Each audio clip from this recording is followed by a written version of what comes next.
So I founded Trame in 2020 with the objective of finding the opportunity at the intersection of technology and craftsmanship. And we released a few collections, expanded our network of craftsmen and in the design world. And with Jaime, obviously, I knew of her when I started Trame.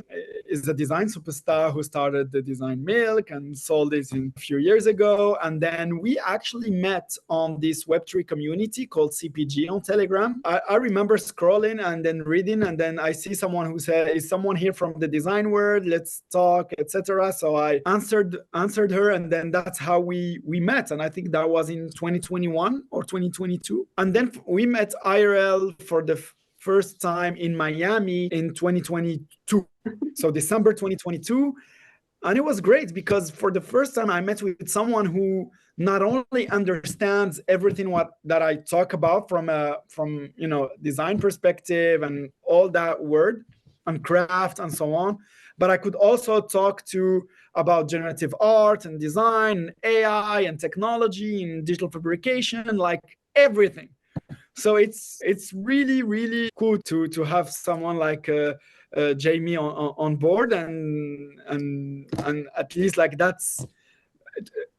I mean, today, like whenever I talk to Jaime, it's a lot of enthusiasm and a lot of ideas. So it's super exciting. And it's been a really fast evolution then. So you started with this concept of being a homewares brand, and now you're a curated gallery. How did that evolution happen? It's basically learning by doing. When I always knew that there was an opportunity at the intersection of tech and craftsmanship, but instead of being conceptual and doing research, etc., like I wanted to start with something, and being from Morocco and having a lot of admiration and love for our region, Mediterranean region, and I'm also French. So I thought the best way to do it and find that opportunity, identify it, is by leveraging the craft that I already was close to. Step by step, in 2022, we actually 3D printed a collection of ceramics and hand glazed inspired by Alhambra in Andalusia, by the mathematics, the algorithms of Alhambra Palace in Andalusia. And that was really the bridge to technology, the first bridge that we laid out to technology and digital fabrication and so on. I studied and lived in the US, and in the US, something you learn is learning by doing, stop being conceptual, which is very French approach. Type of thing, and that's why we have this path. Jaime, can you elaborate a little bit on how you are marrying digital and physical artwork? What we're trying to create with Trame is that bridge between these two worlds. We both come from traditional, design and other industry backgrounds. And when we entered the Web3 space, which is very accelerated technology and a lot of conversations around tech, we realized that there is a way to bring these two worlds together, and bringing that background of understanding of how designers specify product and how designers work with artisans for bespoke pieces for their residential and commercial interiors.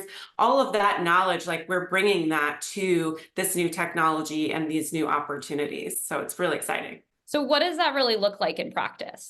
First of all, it's trying to bring the two worlds together. So there's education that needs to happen in the design world, and then there's education that needs to happen in the Web3 world as to what are designers looking for? How do people buy products for their homes? How do consumers shop for decor and design products, etc. But it also is bringing what's digital, what's on screen, and a lot of these algorithms that the artists are using, and taking them off screen and creating physical manifestations or physical pieces that are representations of what the artists are creating using code and algorithms, so that people who come from the physical world, like designers, using what language that they already know, which is placing products in rooms and understanding space and understanding the physical objects. It takes a while for the design industry to catch up to trends. Usually fashion is first. We're seeing a lot of fashion, metaverse and AI exponentially happening in the fashion space, and I think that will start to move over into the design space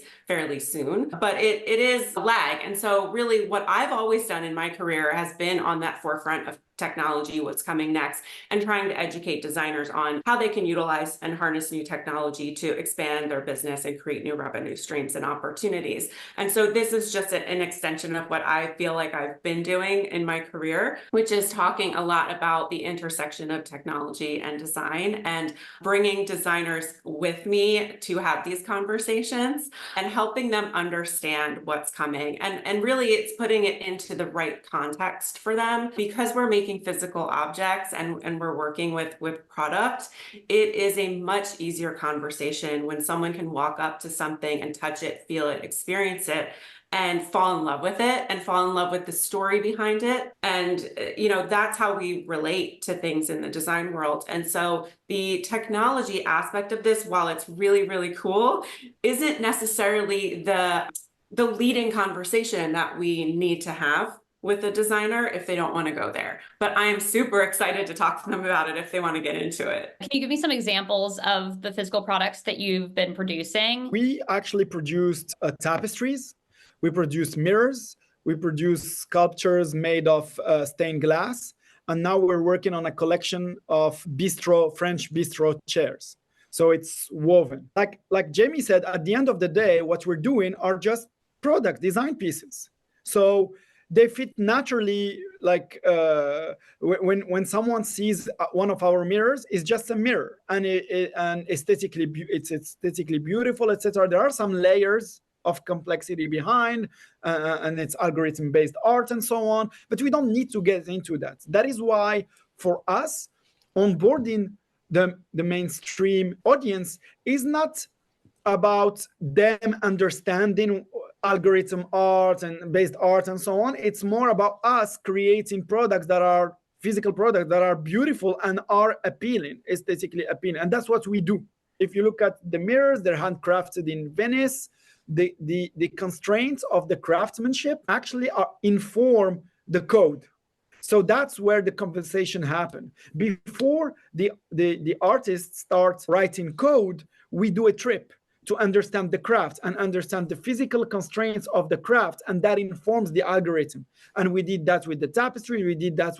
That's the starting point of every collection. That is why we naturally bridge both words. And when you see a mirror, you just see a beautiful mirror, and that's it. Mm-hmm. And if you want to get into the depth behind and everything that's behind the mirror, we're really excited to tell you about it, as Jenny said. So you don't need to know the whole backstory of how something is made to appreciate it, which is great. Why, though, is this the future? What are the advantages of generating interior products via algorithm?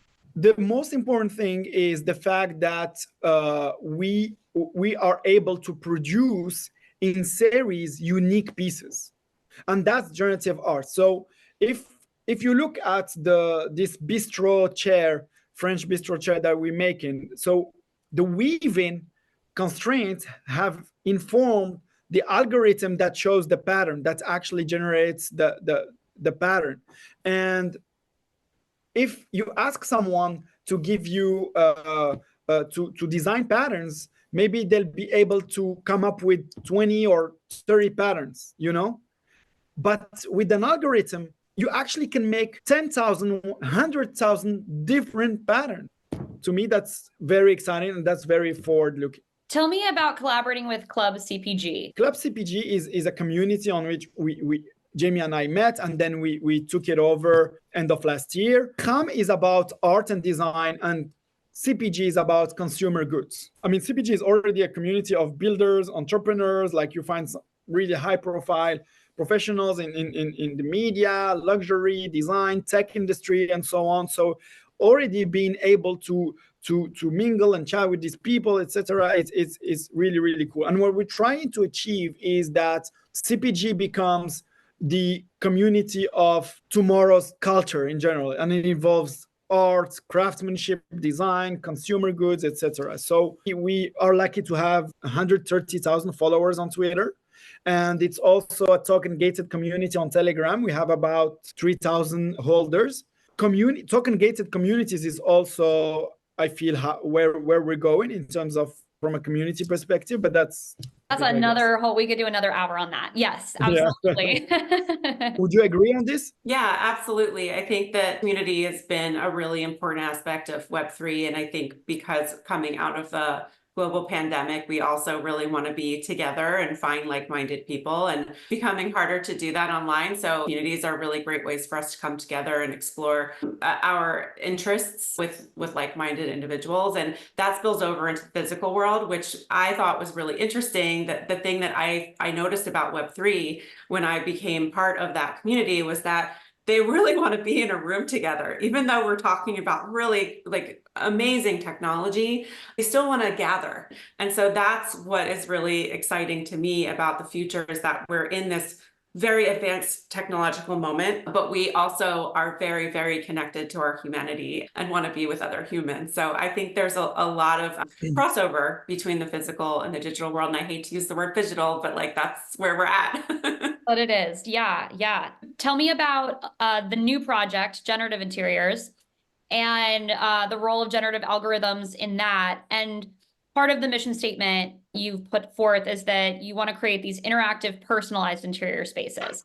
What does that mean? And what role do generative algorithms have in that? Generative interiors is a concept that Trame believes is the future of interior design, product design, consumer products, decor, furniture, etc. And it's based on the concept that Isma talked about earlier, which is algorithms and limitless possibilities, where you can walk into a space and that space can be completely customized based on your desires, and it can be completely curated by you or by a designer. It's marrying the algorithmic possibilities of one that's part of a larger collection, or actually like individually unique pieces in a space. And it's all based on the concept of algorithmic generation. And how does an interior designer use this? So there's a lot of different ways this can be conceptualized. Of course, AI comes into this conversation as well, but there are ways to create interactive algorithms where a designer could, customize something based on their specifications, like online, immediately have it generated for them,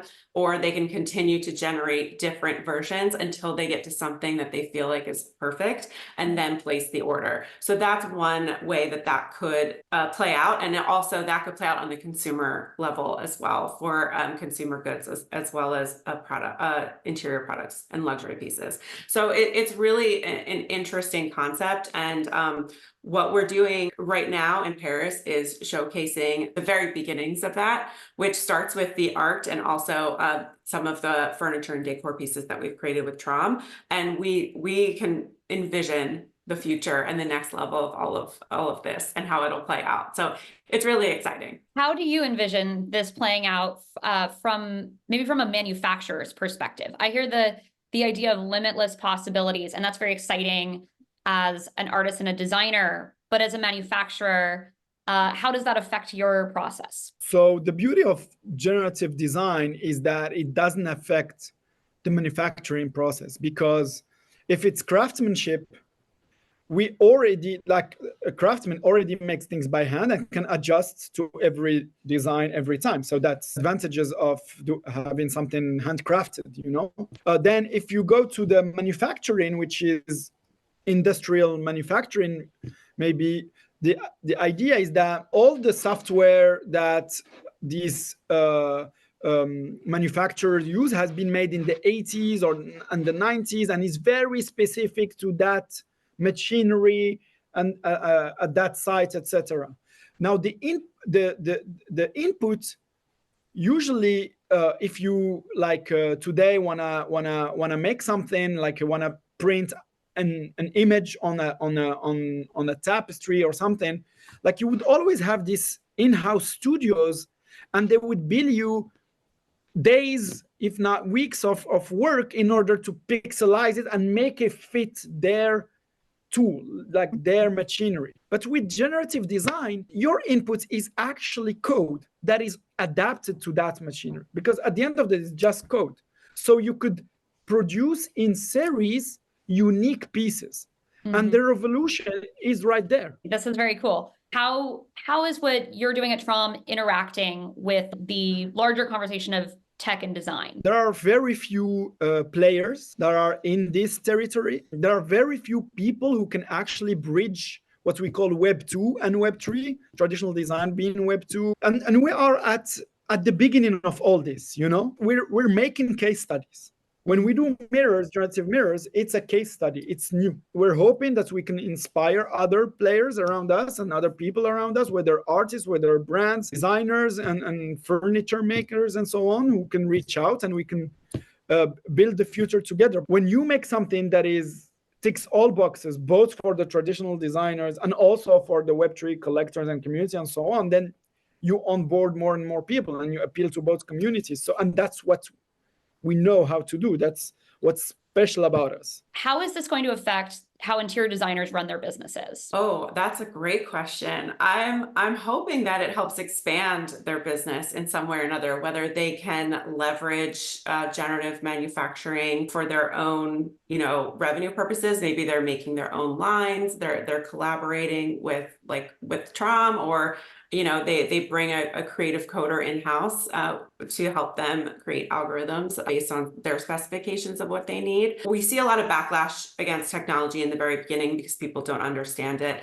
There is a lot of rising fear around AI. There are lots of opportunities that are incredibly positive and exciting around the idea of code and algorithms and generative iterations of different things, because it would enable us to have a much more customized and personal experience as we move through the world. That's always been something that the world has been moving toward. There's been print on demand. There's been customize your lighting in your home to your, Nest adjust the thermostat. Things are really moving in the direction of being very receptive to you as an individual. That is really positive for designers because it gives them so much more limitless opportunities to create new revenue streams, but also to be super creative. Does this increase demand for interior designers and for the idea of having a pro at the helm, or does this really put the power into the consumer's hand to customize everything themselves? So my controversial opinion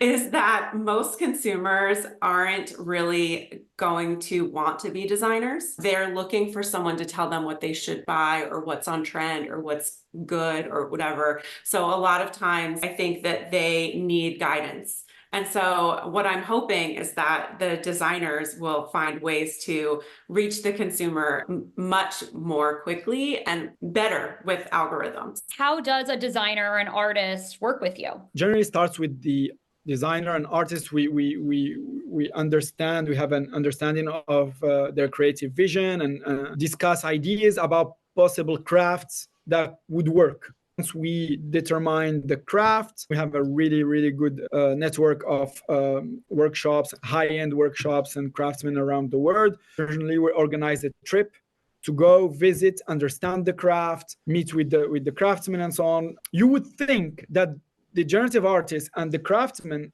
are from two different worlds. But as you are there and you see them talking, you could totally see that they're actually talking about the same things. It's amazing. The joy that these trips bring is truly amazing. And we do those trips, they inform the creative process and the design process. And then we do a prototype, we refine the prototype, and then there's a back and forth as for every product creation. And then usually when the algorithm, the script is finalized, we generate the outputs and then we make the outputs. We are very interested in working with interior designers. We're a collaborative studio, so we want to collaborate with as many people as possible. And so designers really do have the eye. So it's definitely an audience that we want to build our relationship with. And we're really excited to see what the potential is and get a lot of feedback from designers too with what we're doing to make sure we're on the right path. But we really feel like we are. We think that there's something exciting here.